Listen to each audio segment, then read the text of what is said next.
இந்த ஊனாங்குடி நூல் வெளியீட்டு விழாவிற்கு வருகை தந்து பெருமைப்படுத்தி இருக்கின்ற பெருமக்களே, எனக்கு முன்பு சிறப்பான முறையிலே பேசி அமர்ந்திருக்கின்ற ஊமை விழிகள் போன்ற பல வெற்றி படங்களை இயக்கிய இயக்குனர் அரவிந்தராஜ் அவர்களே,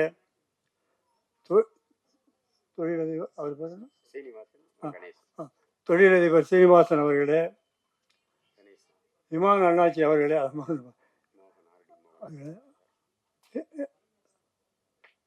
பேராசிரியர் கருணாநிதி என்ற சொர்க்கு அவர்களே,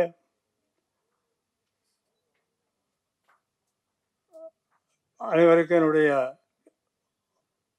அன்பான வணக்கத்தை தெரிவித்துக் கொள்கின்றேன். இங்கே எழுதிய பாடலும் அதற்கு அமைக்கப்பட்ட இசையும் மிகச் சிறப்பாக இருந்தது. மாரிமுத்து அவர்கள் மிக மிக நன்றியுள்ள மனிதர்.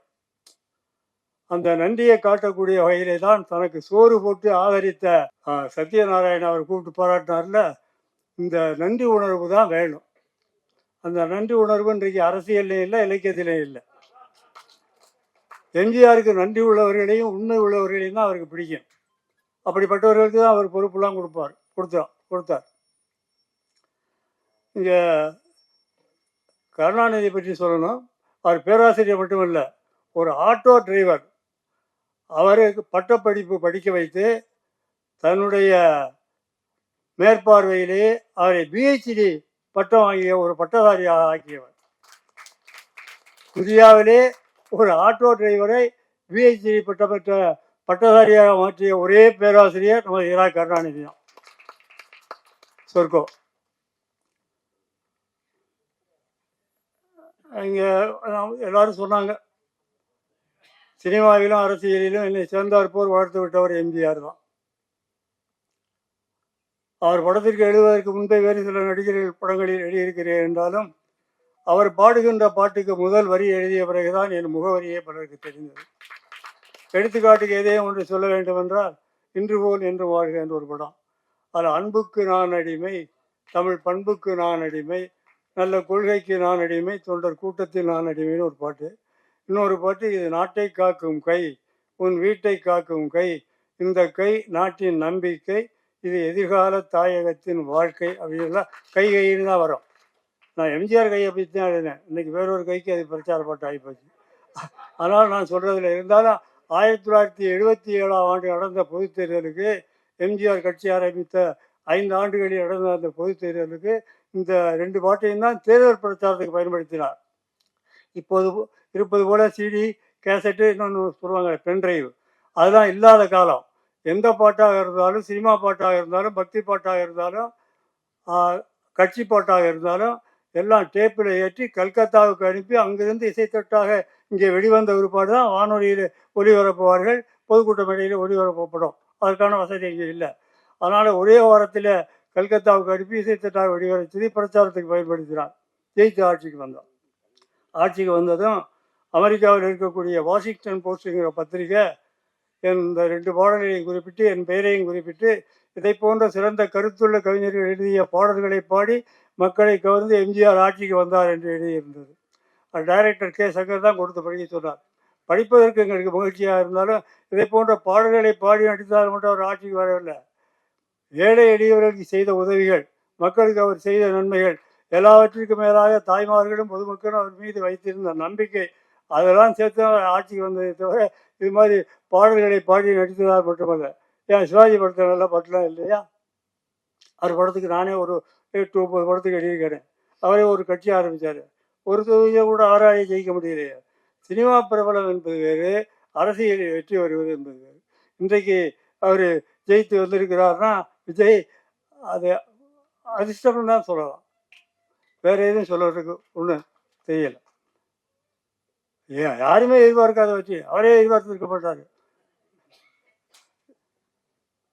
இங்கே அதெல்லாம் போனால் அரசியல் போயிடணும். அது வந்தோம். இந்த அழைப்புதல் பார்த்தேன். இந்த அழைப்புதல் போட்டு எல்லாம் இந்த விழா இவ்வளவு சிறப்பாக நடைபெறுவதற்கு காரணம் அந்த பிஆர்ஓ வெங்கட் தான். அதை நான் பாராட்டணும். உங்களுக்கு நான் சொல்கிறேன், இல்லை அழைப்பு போட்டிக்கல ஊனாங்குடின்னு போட்டிருக்கீங்க. இது யார் எழுதுனதுன்னு போட வேண்டாமா?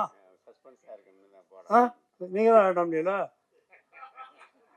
சரி, பாசமாக கூப்பிடுறோம், மறக்காமல் வாங்கன்னு போட்டிருக்காங்க. பாசமாக கூப்பிடுகிறோங்கிறத தான் கலக்கையில் கூப்பிடுறோம்னு சொல்கிறோம். வல்லினரா தான் போடணும். ஏன் இடையில நான் போட்டிருக்கேன் தப்பா? பேசும் பொருள் ஆயிருக்குது. இல்லைன்னா ஓ, இப்போ நாங்கள் பேசுகிறவங்க போட்டிருக்கலாம். சரி, நேரம் ஆகி கூட இருக்குது. மனிதன், அதாவது ஒரு மனிதன் பிறந்த பிறகு அவன் குழந்தையாக இருக்கும்போது அவனுக்கு நடைபெறுவது தாலாட்டு, இறந்த பிறகு அவனுக்கு நடைபெறுவது நீராட்டு. இந்த தாலாட்டு நீராட்டு இரண்டுக்கு இடையிலே மனிதனுக்கு நடைபெறுவது தான் இதை போன்ற பாராட்டு. அந்த பாராட்டை இன்றைக்கு ஊனாங்குடி நூலை எழுதிய மாரிமுத்து அவர்களுக்கு நடத்தி கொண்டிருக்கின்றோம். உணவின் சத்துக்கள் நம் இரத்தத்தில் தான் கலக்கும். இதை போன்ற புத்தகத்தின் சத்துக்கள் தான் நம் சித்தத்தில் கலந்து சிந்தையை தெளிவாக்கும்.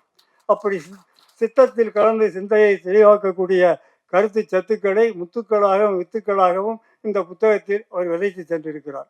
எல்லாமே சிறப்புக்குரியவை. ரெண்டு வரியா இருந்தாலும் மிக சிறப்பாக இருக்கிறது. அதாவது,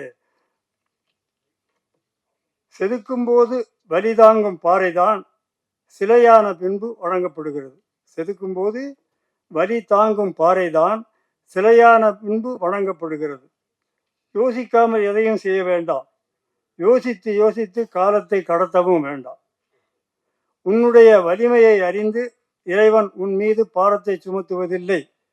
உன்னுடைய வலிமையை அறிந்து இறைவன் உன் மீது பாரத்தை சுமத்துவதில்லை. உன்னை வலிமைப்படுத்தவே பாரத்தை வைக்கிறான். உணர்ந்தால் உண்மை புரியும் அப்படின்னு சொல்லியிருக்கா. அது மாதிரி நிறைய சொல்லியிருக்கா. வாழ்க்கை வாழ்வதற்கு வீழ்வதற்கு அல்ல, முயற்சி செய்கிறார். சில பேர் சலித்து கொள்வார்கள். வாழ்க்கை என்ன வாழ்க்கை, இருப்பதை விட இறந்து போகலாம்னு நினைக்கிறது, இறந்து போவதை மேல் என்று நினைக்கிறோம் என்று சொல்லுவார்கள். அப்படிப்பட்டவர்களை எல்லாம் பார்த்து வாழ்க்கை என்ற சொல்லி அழைத்து பல கருத்துக்களை சொல்லிக் கொடுக்கிறது. வாலி சொன்ன கருத்து என்ன சொன்னார்னா, வாழ்க்கை சில பேர் சலித்து கொள்வார்கள் என்ன வாழ்க்கை என்று.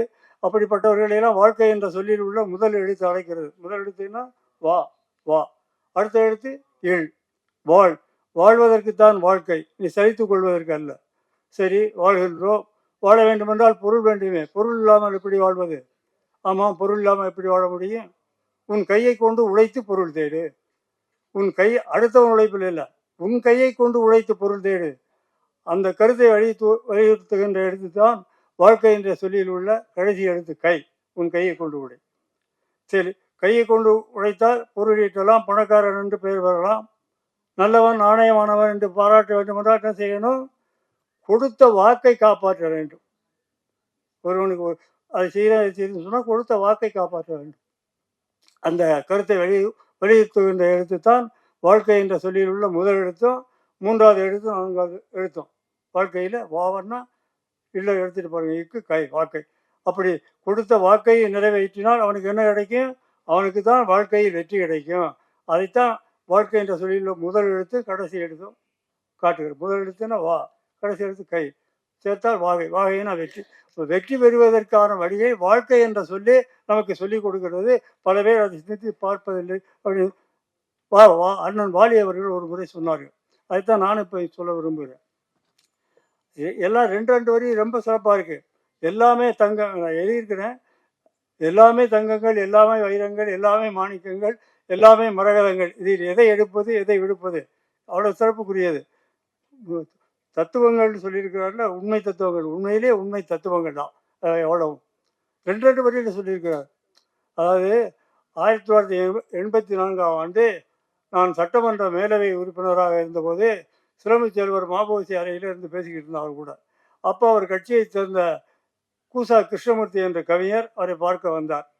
கூசா கிருஷ்ணமூர்த்தி மிகச்சிறந்த கவிஞர். அந்தமான் கைதி படம்லாம் அவருக்கு எழுதினதுதான்.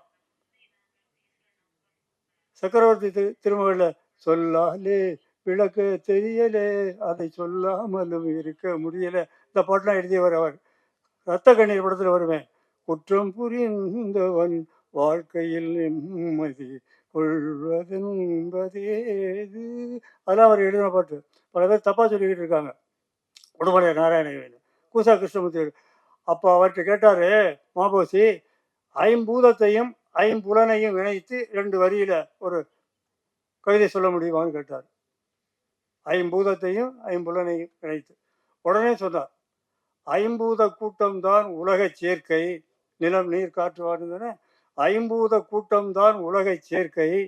ஐம்புலனின் ஆட்டம்தான் மனித வாழ்க்கை அப்படின்னார். அப்படி 2 வரியில மிகச்சிறந்த கருத்துக்களை எல்லாம் எடுத்து சொல்லியிருக்கிறார். அதையெல்லாம்